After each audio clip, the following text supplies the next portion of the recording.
کرام السلام علیکم ورحمۃ اللہ وبرکاتہ۔ میں آپ کا میزبان سید حماد علی زیدی آپ کو اپنے اس پروگرام فقہی مسائل میں خوش آمدید کہتا ہوں۔ جیسا کہ آپ حضرات جانتے ہیں کہ ہمارا یہ پروگرام فقہی مسائل سے ریلیٹڈ ہوتا ہے، اور ہماری کوشش ہوتی ہے کہ ہم زیادہ سے زیادہ فقہی احکامات اور وہ مسائل کے جو روزمرہ کی زندگی میں پیش آتے ہیں ان مسائل پر گفتگو کریں، اور زیادہ سے زیادہ مومنین کے لیے یہ آسانی پیدا ہو سکے کہ وہ روزمرہ کے کاموں میں پیش آنے والے فقہی احکامات کو آسان انداز میں سمجھ سکیں، تاکہ ان کے تمام تر اعمال شریعت دینیہ کے حوالے سے ہی ہوں، اور تمام تر احکامات محمد و آل محمد کے بتائے ہوئے احکامات میں سے ہی وہ تمام تر اعمال بجا لائیں، تاکہ ان کو دنیاوی کے آسانیوں کے ساتھ ساتھ اجر اخروی بھی مل سکے اور وہ بارگاہ الہی میں سرخرو ہو سکیں۔ ناظرین کرام، آپ حضرات کو پتہ ہے کہ ہمارا یہ لائیو پروگرام ہوتا ہے، اور اس لائیو پروگرام میں ہم مومنین کو شامل کرتے ہیں، یعنی ہم سوالات جو ہیں وہ لائیو مومنین سے لے رہے ہوتے ہیں۔ ہمارے اسکرین کے نیچے چلتے ہوئے نمبرز پر آپ حضرات ہم سے رابطہ کر سکتے ہیں، واٹس ایپ پر، فیس بک پر، یا آپ ہمیں دیگر سوشل میڈیا پلیٹ فارمز کے ذریعے سے بھی ملاحظہ کر سکتے ہیں اور اپنے سوالات ہم تک پہنچا سکتے ہیں۔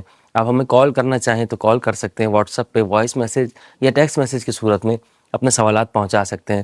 ساتھ ساتھ حاجی ٹی وی کی نشریات، تمام تر اشاعت اور تمام تر پوسٹنگ جو آپ یقیناً مومنین کے لیے فائدہ مند ہوتی ہیں،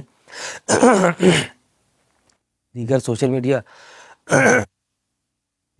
ہمارے ساتھ جڑ سکتے ہیں، اور حاجی ٹی وی کے دیگر سوشل میڈیا پلیٹ فارمز مثلاً فیس بک، یوٹیوب اور انسٹاگرام کے ذریعے سے بھی آپ حاجی ٹی وی سے جڑ سکتے ہیں۔ ہمیں فالو کیجئے تاکہ اس سلسلے کا بھی یقیناً اس سلسلے میں ہمارا کام آپ تک پہنچے، مومنین تک پہنچے۔ آپ لائک کریں، شیئر کر سکتے ہیں، سبسکرائب بھی کر سکتے ہیں، اور دیگر مومنین تک پہنچا بھی سکتے ہیں۔ اس کے ذریعے سے آپ بھی اس کار خیر میں شامل ہو جائیں گے۔ ناظرین کرام، جیسا کہ آپ حضرات کو معلوم ہے کہ ہمارے ساتھ اس مخصوص پروگرام فقہی مسائل کے لیے موجود ہوتے ہیں اسلام آباد سے، یقیناً اپنے قیمتی وقت میں سے مومنین کی خدمت میں ہمیں وقت مہیا کرتے ہیں۔ ہم حاجی ٹی وی کی پوری ٹیم کی جانب سے انتہائی ممنون و مشکور ہیں آغا محمد شفا نجفی صاحب کے۔ یقیناً آپ نے اپنا وقت یہاں پر خاص کیا، پروردگار عالم آپ کی توفیقات خیر میں اضافہ فرمائے۔ آئیے اپنے مہمان خصوصی کو خوش آمدید کہتے ہیں۔ السلام علیکم ورحمۃ اللہ۔ وعلیکم السلام جناب زیدی صاحب، کیسے مزاج ہیں آغا صاحب؟ خیریت سے ہیں آپ؟ شکر ہے جی، آپ کی دعا۔ آپ خیریت سے ہیں؟ اسٹوڈیو میں سارے ساتھی آپ کے خیریت سے الحمدللہ ہیں؟ آغا صاحب، آپ کی دعائیں ہیں، مولا آپ کو السلام سلامت رکھیں۔ آغا صاحب، میں چاہوں گا کہ ہر بار کی طرح ابتدائی کلمات کے ذریعے سے آپ ہمارے ناظرین کو بہرمند فرمائیے۔ اعوذ باللہ من الشیطان الرجیم، بسم اللہ الرحمن الرحیم، الحمد للہ رب العالمین، والصلاة والسلام علی خیر خلقہ محمد وآلہ الطیبین الطاہرین، واللعن الابدی علی اعدائہم اجمعین، اما بعد، فقال اللہ الحکیم، بسم اللہ الرحمن الرحیم، لا یکلف اللہ نفسا الا وسعها۔ محترم ناظرین و سامعین، معمول کے مطابق آپ کی طرف سے آنے والے سوالات کا جواب عرض کرنے سے پہلے ایک بہت ہی اہم مسئلے کی طرف میں متوجہ کرنا چاہوں گا، جس کی ضرورت کو میں نے اس لیے محسوس کیا کہ بہت سارے مومنین ٹیلی فون کے ذریعے اس نوعیت کے مسائل دریافت کرتے رہتے ہیں۔ سب سے پہلی بات یہ ہے کہ جو آیہ کریمہ میں نے آپ کے سامنے تلاوت کی ہے، اس میں اللہ تعالیٰ فرماتا ہے کہ خدا اسی کام کی انسان کو تکلیف دیتا ہے، ذمہ داری سونپتا ہے جو اس کے بس میں ہو، جو اس کے بس میں نہیں ہے اس کی ذمہ داری نہیں سونپتا، اس کو فرض قرار نہیں دیتا۔ روزہ اس پر واجب ہے جو روزہ رکھ سکے، جو روزہ نہیں رکھ سکتا ڈاکٹر کے فیصلے کے مطابق مستند اور ذمہ دار ڈاکٹر کے مطابق روزہ جس کے لیے نقصان دہ ہو وہ روزہ نہیں رکھ سکتا، زبردستی رکھے گا بھی تو وہ روزہ اس کا صحیح نہیں ہوگا۔ اور اسی طرح جو نماز ہے، نماز ہر حالت میں انسان پر واجب رہتی ہے، واجب ہوتی ہے۔ صرف انسان جب عقل اس کی زائل ہو جائے، یا مثلا بالکل بے ہوش ہو جائے، قوما میں وہ چلا جائے، تو اس وقت بے شک زندہ ہے لیکن وہ نماز اس پر جو ہے نا وہ فرض نہیں ہے۔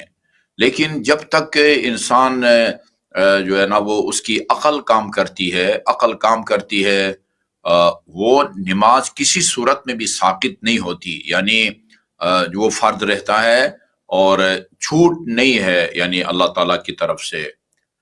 انسان جس حالت میں بھی زندگی گزار رہا ہے، جس حالت میں بھی اپنے گھر میں، اپنے جو ہے نا وہ اپنے بیڈ کے اوپر یا کسی ہسپتال کے بیڈ کے اوپر، جب تک اس کی عقل کام کرتی ہے، وہ جس حالت میں بھی ہے، نماز اس پر فرض ہے۔ اگر وہ کھڑے ہو کے اور وضو کر کے پڑھ سکتا ہے تو وضو کر کے کھڑے ہو کے پڑھے، وضو خدا نخواستہ کسی وجہ سے نہیں کر سکتا، یا پانی نہیں ہے یا ہے لیکن اس کا استعمال نقصان دہ ہے، پھر تیمم کی نوبت آتی ہے۔ تیمم بھی بندہ اگر خود کر سکے ہاتھوں سے تو خود تیمم کرے، نہیں تو کوئی اور اس کو تیمم کرائے۔ پھر جو نماز ہے وہ حالت قیام میں کھڑے ہو کے حمد و سورہ پڑھنا چاہیے، کسی دیوار یا عصا کے سہارے کے بغیر پڑھنی چاہیے۔ اگر کھڑے ہو کے بغیر سہارے کے کھڑا نہیں ہو سکتا تو پھر سہارے کے ساتھ کھڑے ہو کے پڑھے، سہارے کے ساتھ بھی اگر کھڑا نہیں ہو سکتا پھر بیٹھ کے پڑھے، بیٹھ کے بھی نہیں پڑھ سکتا تو پھر دائیں کروٹ پہ لیٹ کے پڑھے، یا اگر دائیں کروٹ بھی اس کو تکلیف ہوتی ہے بائیں کروٹ پہ لیٹ کے پڑھے، اگر بائیں کروٹ بھی تکلیف ہوتی ہے تو پشت کے بر لیٹ کے پڑھے۔ غرض یہ کہ زندہ ہے وہ اور اس کی عقل کام کرتی ہے، جس حالت میں بھی وہ زندہ ہے، جس طرح بھی وہ بیٹھا ہوا ہے، اسی طرح جو ہے نا وہ قبلہ رخ ہو کے وہ ظاہر ہے لیٹا ہوا ہے، اور وہ اگر قبلہ رخ اس کا بیڈ لگا ہوا ہے تو ٹھیک ہے، ورنہ جو ہے نا نماز کے لیے اس کا رخ موڑا بھی جا سکتا ہے قبلہ کی طرف۔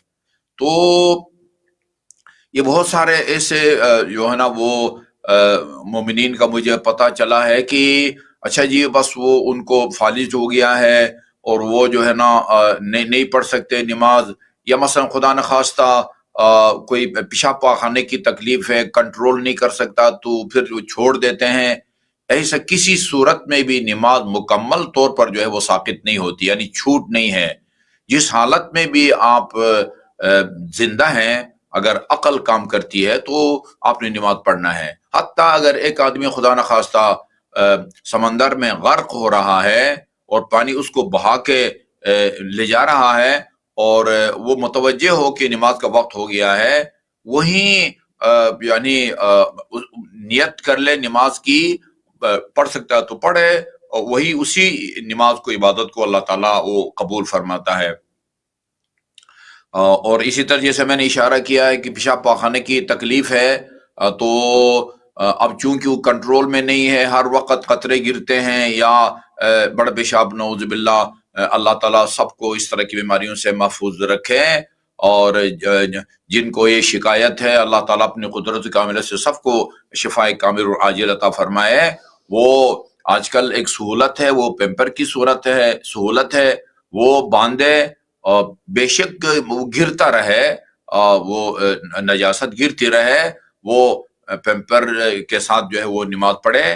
اگر وہ فرض کیجئے نماز ظہر سے لے کر مغرب تک یہ جو چند گھنٹے ہیں، اس میں اس کو اگر اتنی مہلت ملتی ہے کہ وہ جو ہے نا وہ لوکل جو نجس جگہ ہے اس کو پاک کر کے نماز پڑھ سکتا ہے تو اس وقت کا انتظار کرے، اور اگر بالکل فرصت نہیں ملتی تو اسی حالت میں بے شک نجاست لگی ہوئی ہو نماز پڑھے، اس کی نماز صحیح ہے اور اللہ تعالیٰ انشاءاللہ قبول بھی فرمائے گا۔ تو یہ کوئی جواز نہیں بنتا کہ فلان بیمار ہے، بیڈ پہ ہے، اچھا جی وہ فالج ہے، ہاتھ پاؤں نہیں ہلا سکتا ہے۔ اگر ہاتھ پاؤں نہیں ہلا سکتا تو کوئی اور اس کو جو ہے نا وہ تیمم کرائے، اور جو ہے نا وہ اگر اشارہ کر سکتا ہے تو سر کا اشارہ کرے رکوع سجود کے لیے، نہیں کر سکتا تو پھر کم از کم جو ہے نا وہ آنکھوں کا اشارہ کرے۔ یہ مراحل ہیں، درجات ہیں نماز کے، لیکن جب تک انسان کی عقل کام کرتی ہے زندگی کے ساتھ ساتھ، اس وقت تک جس حالت میں بھی نماز پڑھ سکتا ہے، وہی اس کی شرعی ذمہ داری ہے، چھوٹ کسی صورت میں بھی نہیں ہے۔ امید ہے اس سے جو ہے نا وہ بہت سارے مومنین اس عبادت کی اہمیت اور اس کی حساسیت بلکہ عظمت کی طرف متوجہ ہوئے ہوں گے۔ اور میں ایک دفعہ پھر دعا کروں گا جو مومنین اس طرح کی بیماریوں کے شکار ہیں، اللہ تعالیٰ اپنی قدرت کاملہ سے سب کو شفائے کامل اور عاجل عطا فرمائے۔ الہی آمین، جزاک اللہ آغا صاحب۔ ہمارے پاس سوالات کافی تعداد میں موجود ہیں، ہم پہلے سوال کو شامل کرتے ہیں۔ بعد السلام پوچھنے والے نے یہ سوال پوچھا ہے کہ آغا صاحب یہ بتائیے گا کہ نماز جمعہ جو کہ یقیناً سورہ جمعہ بھی موجود ہے اور کافی احکامات بھی موجود ہیں جمعے کے روز کے حوالے سے، غسل ہے اور دیگر اہتمام ہیں کہ باقاعدہ ایک مخصوص اس دن کو اور اس دن کی عبادت کو یعنی نماز جمعہ کو بہت زیادہ اہمیت دی گئی ہے، زیارت پڑھنا اس میں بہت زیادہ اہمیت کا حامل ہے۔ لیکن آغا صاحب نماز جمعہ جو کہ مین ایک عبادت ہے جمعے کے دن میں، نماز جمعہ کی کس طرح کے لوگوں کو رعایت دی گئی ہے؟ یعنی وہ یہ جاننا چاہتے ہیں کہ کاروباری یا بیمار یا دیگر کون کون سے ایسے افراد ہیں کہ جو جا سکتے ہیں لیکن ان کی کوئی نہ کوئی مجبوری بنتی ہے تو ان کو شریعت رعایت یہ دیتی ہے کہ وہ اپنے گھر پر ہی نماز جمعہ ادا کر لیں۔ کیا ایسا ممکن ہے کہ شریعت نے رعایت دی ہے یا نہیں؟ اور نماز جمعہ واجب ہے، مستحب ہے، اور مستحب ہے تو کس حد تک اس کی اہمیت ہے؟ اس کی وضاحت فرمائیے گا۔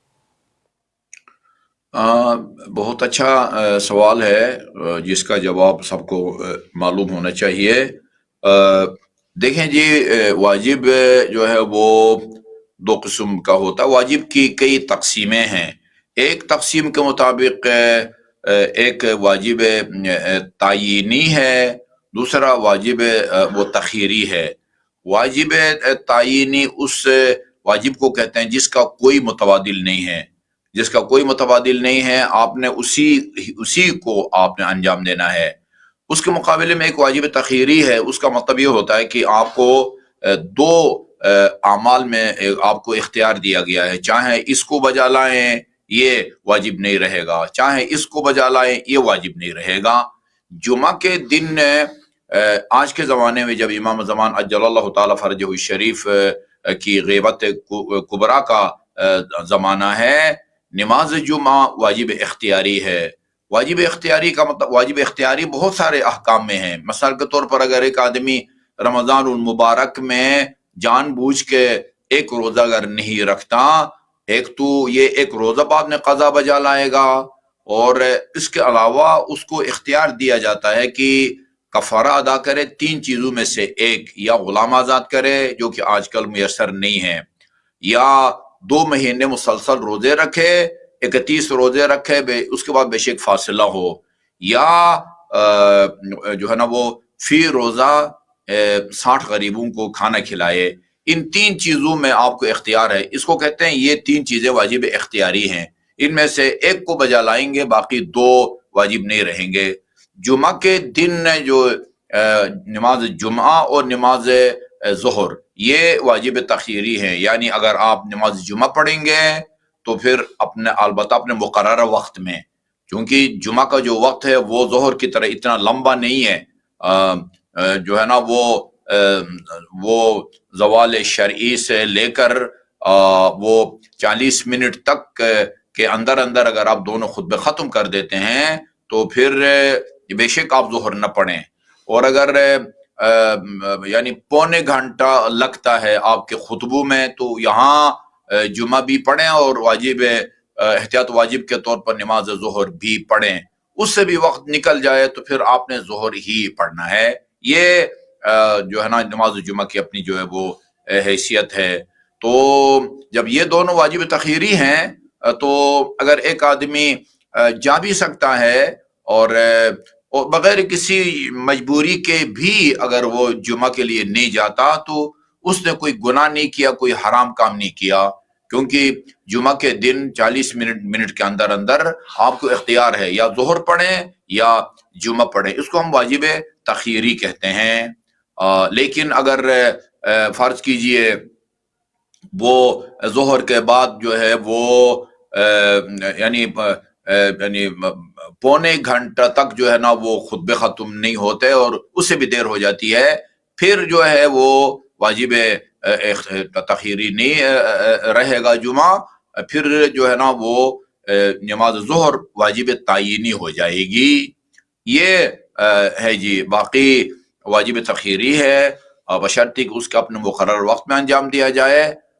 باقی بغیر کسی مجبوری کے بھی اگر کوئی نہ جائے تو اس کے بارے میں نہیں کہہ سکتے کہ اس نے کوئی فعل حرام جو ہے نا وہ انجام دیا ہے، اگرچہ اس کی تاکید پر مشتمل بہت ساری جو ہے نا وہ روایات بھی ہیں. جی البتہ اگر اس کے لیے ممکن ہے تو بہتر ہے کہ جمعہ وقت میں اگر ہو رہا ہو تو جائے، نہ جائے تو کوئی گناہ نہیں کیا اس نے. جی آغا صاحب بہت بہت شکریہ. اس کے بعد میں پہلے یہ بتاتا چلوں کہ مومنین کی جانب سے کافی سوالات ایسے ہیں جو ہمارے پاس موجود ہیں، اور ہم کوشش کریں گے کہ زیادہ سے زیادہ سوالات کو آج کے اس پروگرام میں شامل کریں، اور جتنے سوالات رہ جائیں گے مومنین کے، ہماری پوری کوشش ہوگی کہ آنے والے پروگرام میں ہم ان تمام سوالات کا جواب آغا شفا نصفی کی زبانی آپ تمام مومنین تک پہنچائیں. کسی کی دل آزاری نہ ہونے پائے تو بس آپ جڑے رہیں، اور اگلے ہفتے کا پروگرام کا بھی انتظار فرمائیے گا اگر آپ کا سوال اس پروگرام میں نہیں آتا ہے. اگلے سوال کی جانب چلتے ہیں آغا صاحب، اور ہمارے پاس اگلا سوال موجود ہے قرضہ لینے کے حوالے سے، اور انہوں نے یہ پوچھا ہے کہ آغا صاحب کیا سرکاری بینک سے اپنی زمین کو ہم اگر گروی رکھوائیں اور پھر قرضہ لیں تو کیا اس طرح قرضہ لینا صحیح ہوگا یا نہیں؟ وضاحت فرمائیے گا. دیکھیں جی، میں نے پہلے بھی عرض کیا ہے سرکاری یا نیم سرکاری بینک سے قرضہ لینے کا ایک طریقہ ہے. اس طریقے کے مطابق آپ لے سکتے ہیں. وہ آپ چاہیں وہ گروی رکھیں یا نہ رکھیں، اس طریقے کو اپنائیں گے تو وہ آپ لے سکیں گے. البتہ وہ اس طرح سود کے ساتھ خالص پرائیویٹ بینک سے اس کی گنجائش نہیں ہے. اس کا جو تفصیلی طریقہ ہے وہ اپنے آپ علاقے کے کسی مجاز اور بااختیار وکیل سے اس کی تفصیل جو ہے نا وہ معلوم کر سکتے ہیں. جی جی آغا صاحب بہت شکریہ. اگلا سوال ہمارے پاس موجود ہے، اور سوال پوچھنے والے نے مکان کی تقسیم کے حوالے سے یعنی میراث کے حوالے سے سوال کیا ہے. اور سوال یہ ہے کہ آغا صاحب میں نے 2 شادیاں کی ہیں. پہلی بیوی کی طلاق ہو گئی تھی، اس بیوی سے جس کو میں نے طلاق دے دی ہے اس سے 2 بیٹیاں ہیں. ابھی میں نے دوسری شادی کی ہے، لیکن اس جو موجودہ زوجہ ہیں ان سے کوئی اولاد نہیں ہے. اب میں یہ جاننا چاہتا ہوں کہ اب میں اگر میرا ایک مکان ہے اور میں اس مکان کو تقسیم کرنا چاہتا ہوں، میرے والدین موجود نہیں ہیں، ان کا انتقال ہو چکا ہے، اور میرے بہن بھائی موجود ہیں. پہلے تو یہ بتائیں کیا بہن بھائیوں کا حصہ میرے مکان میں سے بنتا ہے یا نہیں؟ اور میں اپنی زندگی میں سے اپنی موجودہ بیوی کو کس حد تک حصہ دے سکتا ہوں، اس کے نام کر سکتا ہوں کہ جس کے نتیجے میں میری پہلے موجود بیوی سے جو اولاد ہے ان دونوں بیٹیوں کی حق تلفی بھی نہ ہو، ان دونوں کو بھی برابر حصہ ملے اور میری زوجہ کو بھی برابر حصہ ملے. اور یہ بھی واضح فرمائیے گا کہ کیا بہن بھائیوں کا حصہ میرے ذاتی مکان میں سے بنتا ہے یا نہیں، اس کی وضاحت فرمائیے گا. جی دیکھیں، سب سے پہلی بات یہ ہے کہ انسان جو بھی اس کی ملکیت میں چیزیں ہیں، نقد پیسہ ہے یا زمین ہے یا گاڑی وغیرہ، بعض اوقات ایسا ہوتا ہے انسان جو ہے نا وہ اس کا انتقال ہو جاتا ہے، اور جو اس کی جائیداد ہے اس کو پسماندگان میں میراث کے طور پر تقسیم کیا جاتا ہے. اس میں طریقہ مخصوص ہے. قرآن کے اندر کلیئر جو قرآنی آیات موجود ہیں کہ اس میں درجہ بندی ہے. درجہ بندی کہ سب سے پہلے نمبر پر مرحوم کے والدین اور اولاد ہے.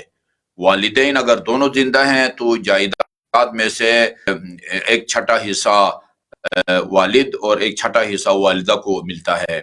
اور بیٹیاں ہیں تو اچھا، اور بیویاں جو ہیں وہ اگر ایک بیوی ہے تو چونکہ مرحوم صاحب اولاد ہے اس ایک بیوی کو 8واں حصہ ملتا ہے، اور اگر 2 بیویاں ہیں تو پھر یہ 8واں حصہ 2 بیویوں میں جو ہے نا وہ برابر تقسیم ہوتا ہے. تو یہ والدین کو چھٹا حصہ، اور 2 اگر بیویاں ہیں تو 8واں حصہ دونوں میں تقسیم ہوگا. باقی جو بھی ہے وہ 2 بیٹیوں کو ملے گا. بھائی جو ہیں وہ اس کے بعد ان کا نمبر آتا ہے، یعنی مرحوم کے والدین بھی نہیں ہیں اور بالکل لا اولاد ہے، نہ کوئی بیٹا ہے نہ کوئی بیٹی ہے، پھر بھائیوں کی نوبت آتی ہے. یہ ارث میں ایسا ہوتا ہے کہ انسان اپنی زندگی میں کسی کو کچھ نہ دے اور اس دنیا سے رخصت ہو جائے تو اس کی جائیداد کو تقسیم کرنے کا یہ طریقہ ہے. جو بیوی ہے وہ یعنی پہلے درجے کے وارثین کے ساتھ بھی اس کو حصہ ملتا ہے، دوسرے بھی تیسرے بھی، بیوی کو ہر حالت میں جو ہے نا وہ حصہ ملتا ہے، اس فرق کے ساتھ کہ اگر وہ مرحوم صاحب اولاد ہے تو 8واں حصہ ایک بیوی یا کئی بیویوں میں وہ تقسیم ہوتا ہے، اور اگر وہ لاولد ہے تو پھر چوتھا حصہ جو ہے وہ ایک بیوی یا کئی بیویوں میں جو ہے نا وہ تقسیم ہوتا ہے. یہ تو اس صورت میں ہے کہ بندہ فوت ہو جائے، لیکن اگر فوت نہیں ہوتا اور اپنی زندگی میں جو ہے نا وہ کسی کو کچھ دینا چاہتا ہے تو وہ حدیث ہے الناس مسلطون علی اموالہم، لوگ اپنے اموال پر مسلط ہیں. آپ اپنی چیز کے مالک ہیں، اپنے پیسے کے مالک ہیں، اپنی زمین کے مالک ہیں، آپ اپنی گاڑیوں کے مالک ہیں. زندگی میں جس کو جتنا مرضی آپ دیں تو آپ کو یہ اختیار حاصل ہے. انسان اگر اس دنیا سے چلا جاتا ہے، فرض کیجئے ایک بیٹا اور ایک بیٹی ہے، تو ظاہر ہے اس کو 3 حصوں میں تقسیم کریں گے، جائیداد کو، ترکہ کو، اور تقسیم کر کے 2 حصے بیٹے کو، 1 حصہ بیٹی کو دیں گے. لیکن اگر اپنی زندگی میں ایک آدمی بیٹا بیٹی ہے جو ہے نا ان دونوں میں برابر تقسیم کر کے دے دیتا ہے، یہ اس نے کوئی ناجائز کام نہیں کیا. مرنے کے بعد میراث تقسیم کرنے کا طریقہ الگ ہے، لیکن انسان اپنی زندگی میں اگر کسی کو کچھ دینا چاہے تو وہ جس تناسب سے اور پرسنٹیج کے ساتھ میراث میں تقسیم کرتے ہیں اس طرح وہ اپنی زندگی میں تقسیم کر کے دے دے، جس کو ہبہ کہتے ہیں، یا جو ہے نا اس سے کم یا زیادہ کر کے دے دے، اس کو جو ہے نا وہ اختیار ہے. یعنی وہ حتیٰ کہ ایک اجنبی آدمی ہے، کوئی رشتہ دار بھی نہیں ہے لیکن غریب ہے، اس کو مثلا زمین کا ایک ٹکڑا کوئی 5 مرلہ وغیرہ بھی زندگی میں دینا چاہے تو کوئی اس کو روک نہیں سکتا. تو زندگی میں کسی کو کچھ دینے کا طریقہ اور ہے، مرنے کے بعد میراث کے طور پر پسماندگان میں جو یعنی جائیداد یا پیسے کے تقسیم کرنے کا طریقہ اور ہے. جی آغا صاحب بہت بہت شکریہ. اگلا سوال ہمارے پاس موجود ہے اور بدگمانی کے حوالے سے سوال پوچھا ہے کہ آغا صاحب کیا بدگمانی کسی شخص کے بارے میں کرنا جائز ہے یا نہیں، کیونکہ اس کے افعال و کردار سے ایسا محسوس ہوتا ہے کہ اس کے بارے میں بدگمانی پیدا ہوتی ہے. اور آغا صاحب انہوں نے سوال یہ پوچھا ہے کہ کیا کسی شراب پینے والے کے بارے میں بدگمانی کر سکتے ہیں، اور بدگمانی میں کس حد تک جا سکتے ہیں؟ کیا اس شرابی پر ہم ہر قسم کی تہمت لگا سکتے ہیں جبکہ اس نے وہ کام انجام نہ دیے ہوں، بلکہ بس وہ شرابی ہو، باقی گناہ وہ نہ کرتا ہو، لیکن ہم اس پر ان گناہوں کا بھی الزام لگا رہے ہوں؟ تو ایسا کرنا درست ہوگا یا نہیں، وضاحت فرمائیے گا.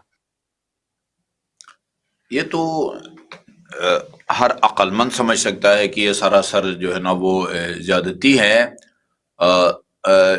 اتفاق سے سورہ حجرات کی ایک آیت میں یعنی بیک وقت یعنی 3 گناہوں سے جو ہے نا وہ روکا گیا ہے. کہ ایک یہ کہ جو ہے نا وہ بدگمانی سے منع کیا گیا ہے، اور اسی طرح وہ کیا کہتے ہیں وہ جاسوسی کیا کہتے ہیں وہ کھوج لگانا، تجسس کرنا اور غیبت کرنا.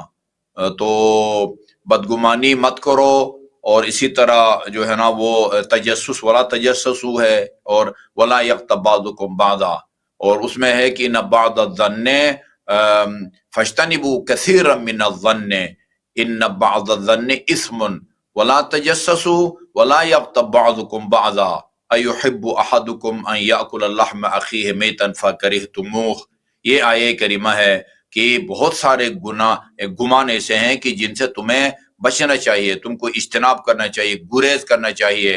اور ان جو ہے نا وہ ان بعض الظن اسم، کیونکہ بعض گناہ اسم ہوتے ہیں، اسم سے کے ساتھ، اسم سین کے ساتھ وہ نام کے معنی میں آتا ہے، سے کے ساتھ گناہ کے معنی میں آتا ہے. بعض گمان گناہ ہوتے ہیں، لہذا ان سے بچو. بدگمانی جو ہے وہ یعنی سراسر قرآن آیت کی روشنی میں حرام ہے. لیکن ایک باریک سا نکتہ ہے، وہ یہ ہے کہ انسان کسی کے حالات کو دیکھ کے اس کے دل میں ایک بدگمانی پیدا ہوتی ہے، بدگمانی پیدا ہوتی ہے کہ اس نے جو ہے نا یہ کیا ہوگا. یہ آپ کے اختیار میں نہیں ہے، یہ آپ کے اختیار میں نہیں ہے. غیر اختیاری طور پر اس طرح کا خیال آپ کے دل میں آتا ہے، اس کی وجہ سے آپ کا محاسبہ اور مواخذہ نہیں کیا جائے گا، آپ کے بس میں نہیں ہے، غیر ارادی طور پر ہو جاتا ہے. البتہ اس کا اظہار کرنا وہ جائز نہیں ہے، جو اس کا اظہار کرنا کا آپ کو حق نہیں پہنچتا. لہذا روایات میں ہے کہ انسان کو یعنی اپنے بارے میں جو ہے نا وہ بدگمانی کرنی چاہیے اپنے بارے میں، لیکن خدا کے بارے میں اور لوگوں کے بارے میں بدگمانی جو ہے وہ جائز نہیں ہے. اگر کسی نے آپ کے سامنے شراب پی ہے تو امر بالمعروف اور نہی منکر کے طور پر آپ اس کو روکیں، اس کام سے روکیں. دوسروں کے پاس جا کے ذکر کرنے کا بھی آپ کو حق نہیں پہنچتا ہے، یہ غیبت کے زمرے میں آتا ہے. مگر یہ کہ آپ کا مقصد یہ ہے کہ جس کے پاس جا کے اس گناہ کو بیان کرتے ہیں آپ کا مقصد یہ ہوتا ہے کہ وہ اس کو روکے گا تو یہ اس گناہ کو ترک کر دے گا، میں روکوں گا تو ترک نہیں کرے گا. اس نیت سے یعنی نہی عن المنکر کی نیت سے کسی کی برائی کو کسی کے سامنے بیان کر سکتے ہیں، ویسا جو ہے یہ غیبت کے زمرے میں آتا ہے. نہ اس کے اس گناہ کو کہیں جا کر آپ بیان کر سکتے ہیں، نہ صرف ایک گناہ کی وجہ سے باقی گناہوں کے بارے میں آپ یہ یعنی سوء ظن رکھے بدگمانی کی، یہ بھی کرتا ہوگا، یہ بھی کرتا ہوگا، یہ بھی کرتا ہوگا، یہ جو ہے نا وہ جائز نہیں ہے. جی جی آغا صاحب بہت بہت شکریہ. اس کے بعد ہمارے پاس ایک اور کالر کا سوال وائس میسج کی صورت میں موجود ہے، آئیے اسے شامل کرتے ہیں. السلام علیکم آغا صاحب. آغا جی صاحب السلام ورحمۃ اللہ. سجدہ سہو کے بارے میں معلوم کرنا چاہ رہا تھا کہ سجدہ سہو کس وقت واجب ہوتا ہے اور اس کا صحیح طریقہ انجام دینے کا کیا ہے، وہ پلیز بتا دیجیے گا. اور دوسرا یہ کہ نماز ختم ہونے کے بعد جو سجدہ شکر ہوتا ہے تو سجدہ شکر میں کیا تکبیرات کہنی چاہیے، ائمہ معصومین سے کیا تکبیرات ملتی ہیں جو سجدہ شکر کے انجام دہی میں پڑھنی چاہیے. شکریہ، والسلام ورحمۃ اللہ وبرکاتہ. جی سجدہ سہو جو ہے وہ یعنی چند ایک مقامات ہیں، غالباً 5 مقامات ہیں. ایک یعنی اس میں علمی تعبیر میں یعنی بیجا کلام کرنا، یعنی نماز میں حالت نماز میں اگر جان بوجھ کے کوئی بات کرے تو کسی بھی زبان میں بات کرے وہ نماز باطل ہو جاتی ہے، اس کا کوئی علاج نہیں ہے. لیکن غلطی سے اگر یعنی کلام کرے، کسی سے بات کرے جس کو کلام بیجا کہتے ہیں، اس کی وجہ سے سجدہ کرنا پڑتا ہے. دوسرا جو ہے نا وہ قیام بیجا، یعنی نماز میں فالتو قیام، اور اس کی مثال یہ دی جا سکتی ہے مثلا پہلی رکعت کے بعد آپ دوسری رکعت سے سر اٹھانے کے بعد اس خیال سے کہ شاید یہ میری تیسری رکعت ہے، آپ کھڑے ہو جاتے ہیں. کھڑے ہونے کے بعد رکوع کے لیے جھکنے سے پہلے آپ متوجہ ہوں کہ نہیں مجھے تو تشہد پڑھنا چاہیے تھا، یہ میں تیسری رکعت نہیں ہے بلکہ دوسری رکعت تھی، آپ بیٹھ جائیں گے تشہد پڑھیں گے، پھر تیسری رکعت کے لیے کھڑے ہوں گے اور باقی نماز مکمل کر کے اب 3 رکعتی ہو یا 4 رکعتی ہو، آپ نے اس سے قیام بیجا یعنی فالتو قیام جو آپ نے انجام دیا ہے اس کو تیسری رکعت سمجھ کے اس کے لیے آپ نے جو ہے نا وہ کرنا ہے، 2 سجدہ سہو کرنے ہیں. اور ایک جو ہے نا وہ سلام بیجا ہے. نماز میں آپ کو پتہ ہے 3 قسم کے سلام ہیں. ایک سلام مستحب ہے، السلام علیکہ ایھا النبی ورحمۃ اللہ وبرکاتہ، اور باقی جو 2 سلام ہیں وہ السلام علینا وعلی عباد اللہ الصالحین، السلام علیکم ورحمۃ اللہ وبرکاتہ. یہ جو مستحب سلام ہے وہ اگر بیجا آپ پڑھیں گے تو سجدہ سہو واجب نہیں ہے. مثلا آپ السلام علیکم، دوسری رکعت تھی اللہم صلی علی محمد وآل محمد کے بعد آپ کو کھڑا ہونا چاہیے تھا، غلطی سے آپ نے مثلا السلام علیکم ورحمۃ اللہ وبرکاتہ کہہ دیا، یہ سلام بیجا ہے. یعنی یہاں بھی نماز سے فارغ ہونے کے بعد آپ نے 2 سجدہ سہو انجام دینے ہیں. اور ایک یہ کہ کوئی نماز میں فالتو جو ہے وہ 1 رکعت زائد انجام دے تو یہاں بھی سجدہ سہو کرنا ہوتا ہے. تو جو طریقہ ہے وہ یہ کہ آپ سجدے میں جائیں گے، 2 ذکر آپ پڑھ سکتے ہیں، بسم اللہ باللہ وصلی اللہ علی محمد وآل محمد، بسم اللہ وباللہ والسلام علیکم ورحمۃ اللہ وبرکاتہ، ان دونوں میں سے کوئی بھی ذکر کریں ٹھیک ہے۔ باقی جہاں تک سجدہ شکر کا تعلق ہے، کم از کم شکرن للہ شکرن للہ شکرن للہ ہے، اور اگر حوصلہ ہو، صحت اجازت دیتی ہو تو 100 دفعہ جو ہے وہ العفو کا بھی ہے۔ باقی لمبی چوڑی دعاؤں کا بھی ذکر آتا ہے جو مختلف ائمہ معصومین علیہ الصلوۃ والسلام کی طرف منسوب ہیں۔ جی جی آغا صاحب، بہت بہت شکریہ۔ اس کے بعد ایک اگلا سوال ہمارے پاس وائس میسیج کی صورت میں ہی موجود ہے، آئیے اسے شامل کرتے ہیں۔ السلام علیکم ورحمۃ اللہ وبرکاتہ۔ آغا جان، یہ فرمائیں کہ ایک بیٹی ہونے کی صورت میں تقسیم وراثت کا طریقہ کار کیا ہوگا؟ آیا وراثت کی مکمل حقدار وہ ایک ہی بیٹی قرار پائے گی، یا جو وراثت میں زمین ہے، خصوصی طور پہ زرعی زمین، تو اس کی تقسیم کا طریقہ کار کیا ہوگا؟ السلام۔ دیکھیں جی، یہ بعض فقی مسائل میں یعنی اہل سنت فقہا اور امامیہ اثنا عشری فقہا، ان میں کچھ فرق ہے۔ ان میں سے ایک یہ ہے، اہل سنت کے ہاں اگر بیٹی ہو مرحوم کی تو ساری جائیداد اس کو نہیں ملتی، میرے خیال میں کوئی چچا کو بھی جو ہے ملتی ہے، لیکن فقہ جعفری میں اگر ایک آدمی فوت ہو جاتا ہے اور اس کے وارثوں میں پسماندگان میں ایک بیٹی ہے، تو جو کچھ ہے، پیسہ ہے، گاڑیاں ہیں، زمین ہے، پلازے ہیں، سب اسی ایک بیٹی کا ہے۔ اور اگر بیوی ہے، فرض کریں بیوی ابھی زندہ ہے، تو چونکہ یہ صاحب اولاد ہے، لہٰذا بیوی کو زمین میں سے حصہ نہیں ملتا ہمارے فقہ میں، اور شاید اہل سنت کے ہاں ملتا ہو۔ ہمارے ہاں زمین میں سے حصہ نہیں ہے بیوی کو، البتہ زمین کے اوپر کھڑی جو عمارت ہے، یعنی عمارت میٹیریل، اس کی قیمت لگائی جائے گی، اور قیمت لگا کے اس کا 8واں حصہ بیوی کو دیا جائے گا۔ یا زمین ہے تو زمین کے اوپر درخت لگے ہوئے ہیں، باغ ہیں، تو ان درختوں کی قیمت لگائی جائے گی، اور اس کا جو ہے نا وہ 8واں حصہ بیوی کو ملے گا۔ اگر بیوی فوت ہو گئی ہے تو جو کچھ ہے وہ بیٹی کا ہے، اور اگر بیوی زندہ ہے تو پھر جو ہے وہ زمین میں سے حصہ نہیں ملتا، باقی چیزوں میں اس کو 8واں حصہ ملے گا، اور باقی پوری جائیداد جو ہے وہ بیٹی کو دی جائے گی۔ جی آغا صاحب، بہت بہت شکریہ۔ اس کے بعد ایک اور وائس میسیج کی صورت میں ہمارے پاس سوال موجود ہے، آئیے اسے شامل کرتے ہیں۔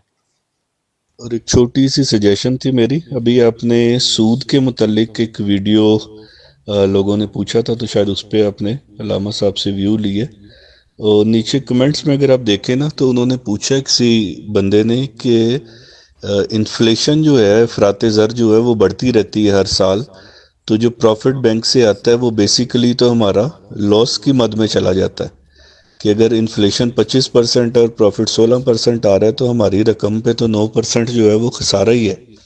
تو اس کے بارے میں بھی پلیز ان سے ایڈوائس لیجئے گا۔ جی آغا صاحب۔ جی صاحب، یہ ہمارے کسی سوال جواب میں اس طرح کا کوئی مسئلہ وہ نہیں ابھی آیا، نہ ہم نے اس طرح کا کوئی جواب دیا ہے۔ وہ صرف وہ سرکاری بینک سے وہ زمین رہن رکھ کے، گروی رکھ کے قرض لینے کا سوال آیا تھا، اس کا میں نے کہا کہ سرکاری یا نیم سرکاری بینک سے لون لینے کا ایک طریقہ، میں مطلب اس کا کچھ مسائل ایسے ہوتے ہیں کہ ہم لائیو پروگرام میں جو ہے نا ان کو مفصل تفصیل کے ساتھ ہم بیان نہیں کر سکتے، لہذا میں اپنے علاقے کے جو ذمہ دار علماء کرام ہیں ان کی طرف رجوع کرنے کا مشورہ دیتا ہوں۔ باقی یہ برادر محترم نے جو کوئی شق بیان کی ہے، اس کا تو کوئی ہمارے اس سوال جواب سے ظاہراً کوئی تعلق نہیں لگتا۔ جی آغا صاحب، بہت بہت شکریہ۔ اس کے بعد ہمارے پاس ایک اور وائس میسیج موجود ہے، آئیے اسے شامل کرتے ہیں۔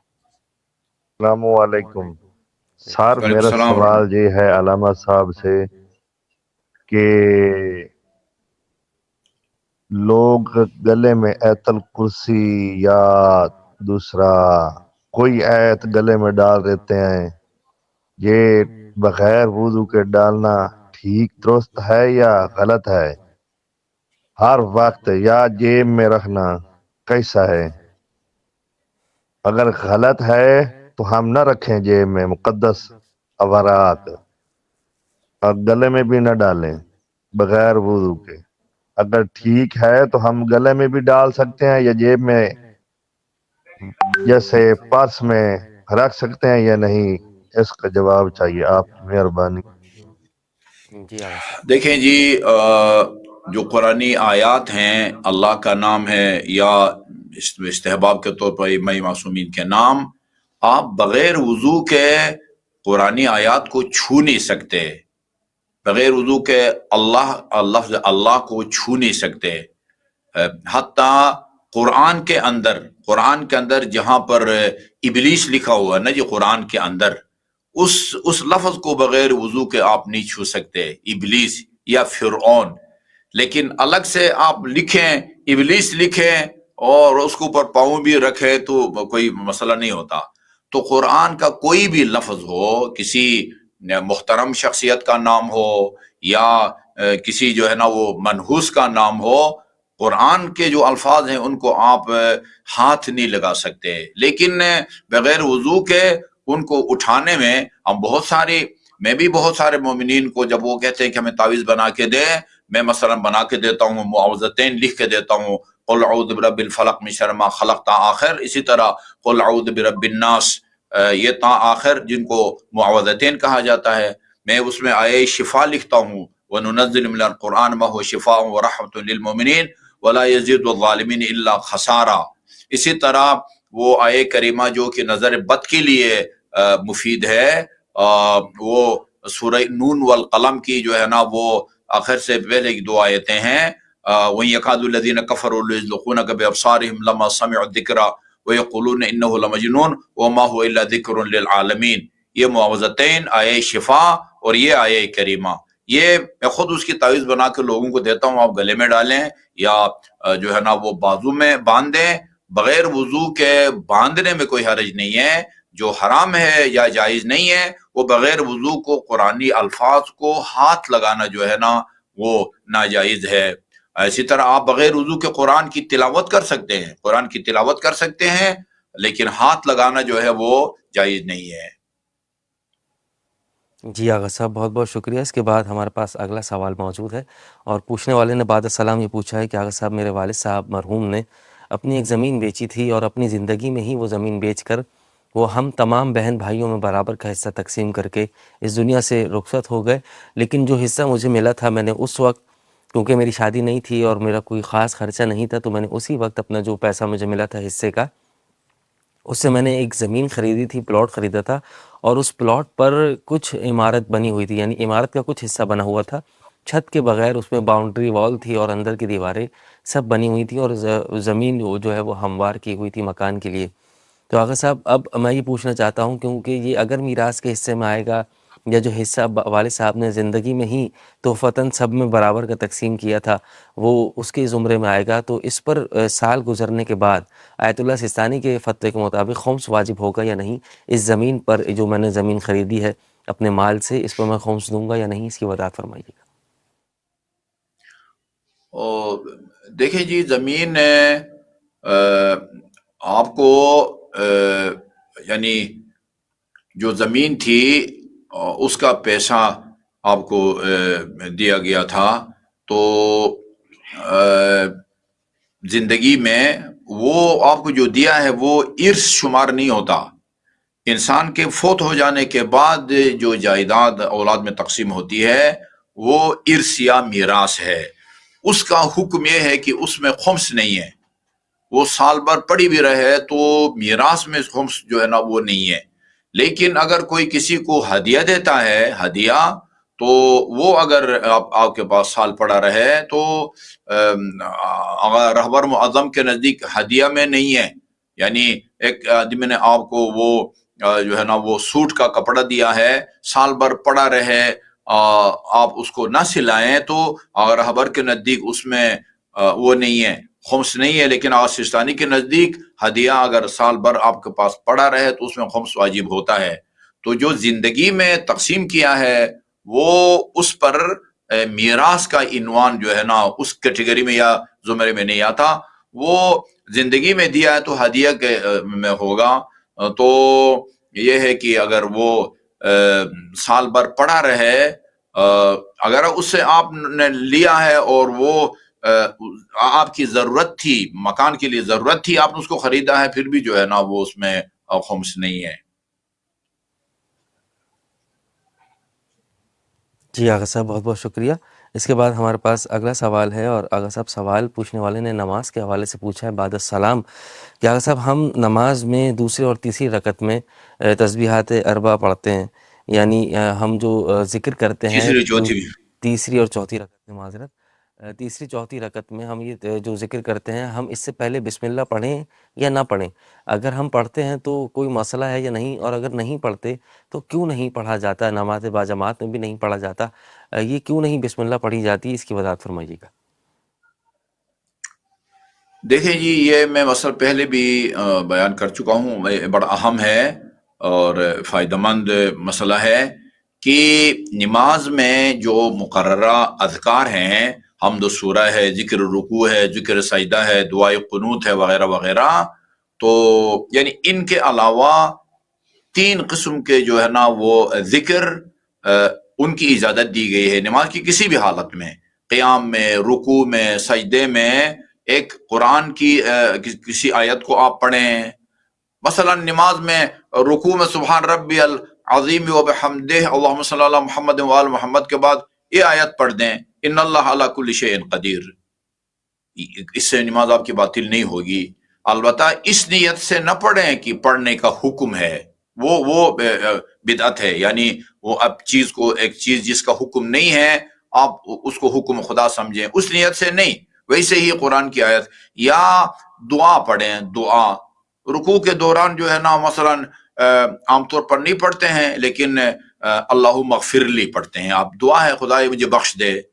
دعا نماز کی کسی بھی حالت میں آپ دعا پڑھ سکتے ہیں، اور ذکر خدا سبحان اللہ مثلا ذکر خدا ہے، اللہ اکبر ذکر خدا ہے۔ نماز کی کسی بھی حالت میں آپ قرآن کی آیت پڑھ سکتے ہیں، اور اسی طرح جو ہے نا وہ دعا، جائز دعا مانگ سکتے ہیں، پڑھ سکتے ہیں، اور خدا کا ذکر۔ تسبیحات اربعہ وہ قرآن کی کوئی آیت نہیں ہے کہ بسم اللہ اس کا حصہ ہو، جیسے ہمارے نزدیک اہل سنت برادران کے ہاں بسم اللہ کسی بھی جو ہے نا وہ سورہ کا حصہ نہیں ہے۔ ہمارے ہاں سوائے سورہ براءت کے باقی جتنے بھی سورے ہیں بسم اللہ ان کا حصہ ہے، لہذا ہمیں وہ پڑھنی چاہیے۔ جی ہاں، مومن کی علامات میں سے ایک یہ ہے کہ اونچی آواز میں جو ہے نا وہ بسم اللہ پڑھے، لیکن جو تسبیحات اربع ہے بسم اللہ الرحمن الرحیم اس کا حصہ نہیں ہے، اس لیے نہیں پڑھا جاتا۔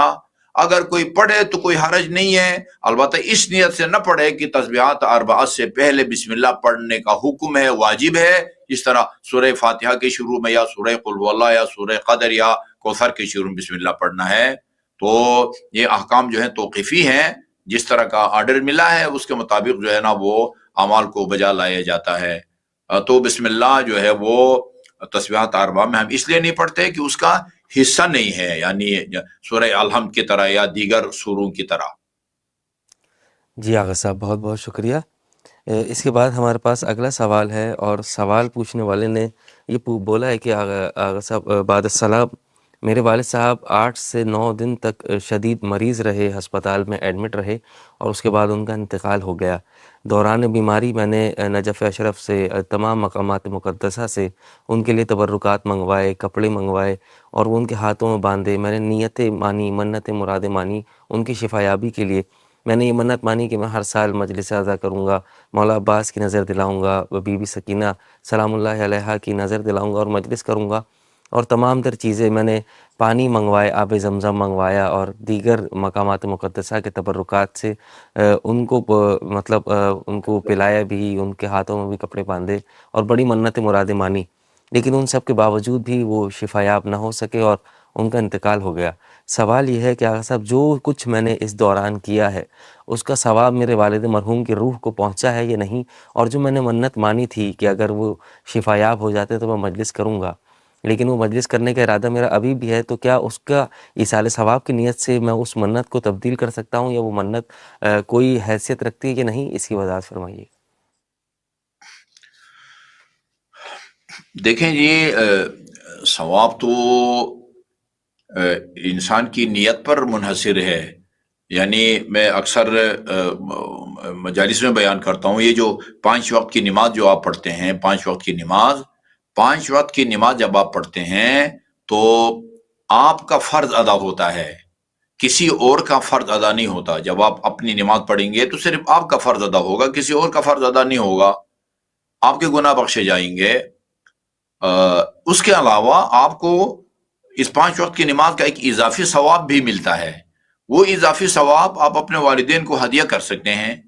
اس کا یہ مطلب نہیں ہے کہ اگر والد یا والدین جو مرحوم ہیں ان کی کچھ نمازیں رہ گئی تھیں، میں نماز پنجگانہ پڑھوں گا اور پڑھ کے اس کا ثواب ان کو ہدیہ کروں گا، تو وہ جو ان کے ذمے نمازیں تھی وہ ادا ہو جائیں گی، وہ بری الذمہ وہ ہو جائیں گے. ایسا نہیں ہے.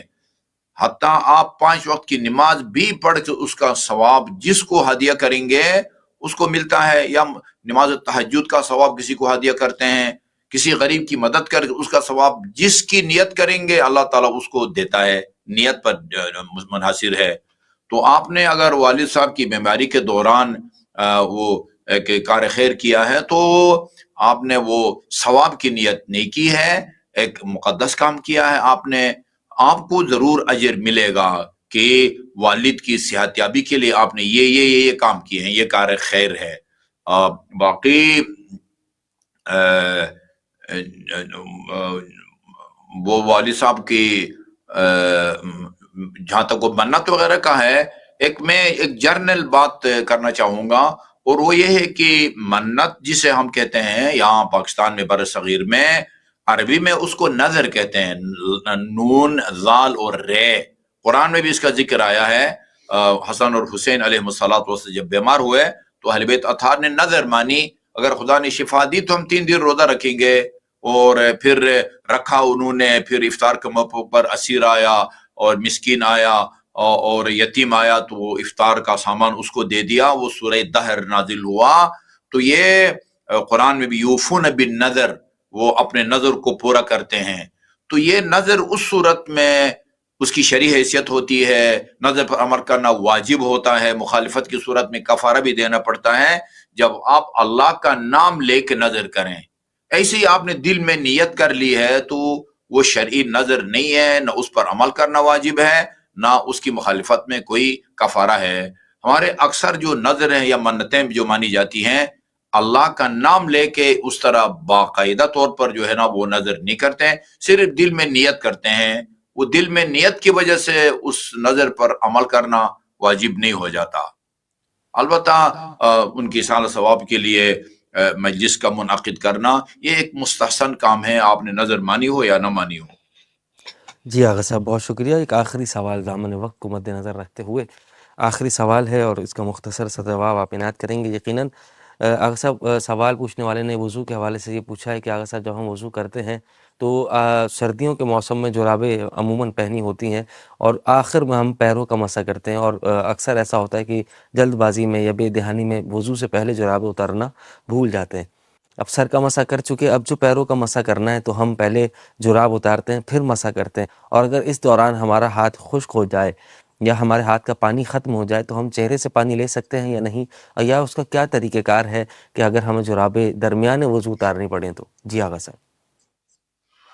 جی وہ اگر یہ عام طور پر سردیوں میں تو ایسا کم ہوتا ہے، گرمیوں میں چونکہ گرمی ہوتی ہے، تپش ہوتی ہے تو وہ خشک ہونے کا خطرہ ہوتا ہے. لہذا اس کا حل بتایا گیا ہے. آپ مثلا داڑھی کے بال وغیرہ ہیں ان سے لے کے جو ہے نا وہ مسح کر سکتے ہیں. جی آغا صاحب جزاک اللہ. ناظرین کرام، یقیناً آپ حضرات آمادہ ہیں اور آپ نے یہ تمام تر سوالات سے استفادہ حاصل کیا. ہمارے ساتھ موجود ہوتے ہیں حجت الاسلام والمسلمین علامہ شیخ شفا حسین نجفی صاحب، جو یقیناً اپنے قیمتی وقت میں سے ہمیں وقت مہیا کرتے ہیں. دعا ہے پروردگار عالم کی بارگاہ میں پروردگار عالم آپ کی توفیقات خیر میں اضافہ فرمائے اور آپ سمیت تمام علماء حقہ کی توفیقات خیر میں اضافہ فرمائے اور تمام علماء حقہ کا سایہ تا دیر ہمارے سروں پر قائم و دائم رکھے. تمام مومنین کے لیے دعا ہے پروردگار تجھے واسطہ محمد و آل محمد کا تمام مومنین کی جان مال عزت و آبرو کی حفاظت فرما، تمام مومنین کے حالات کو بہترین حالات میں تبدیل فرما، تمام مومنین کی تمام تر شرعی حاجات کو اپنی بارگاہ میں قبولیت عنایت فرما، اور جتنے بھی مومنین اس دنیا سے رخصت ہو چکے ہیں ان تمام کو شفاعت محمد و آل محمد نصیب فرما۔ ہماری سب سے بڑی دعا ہمارے وقت کے امام کے ظہور میں تعجیل فرما، ہمیں ان کے اعوان و انصار میں شامل فرما۔ انہی دعاؤں کے ساتھ اجازت دیجیے اپنے میزبان سید حماد علی زیدی کو۔ والسلام علیکم ورحمۃ اللہ وبرکاتہ۔ بسم اللہ الرحمن الرحیم، بسم اللہ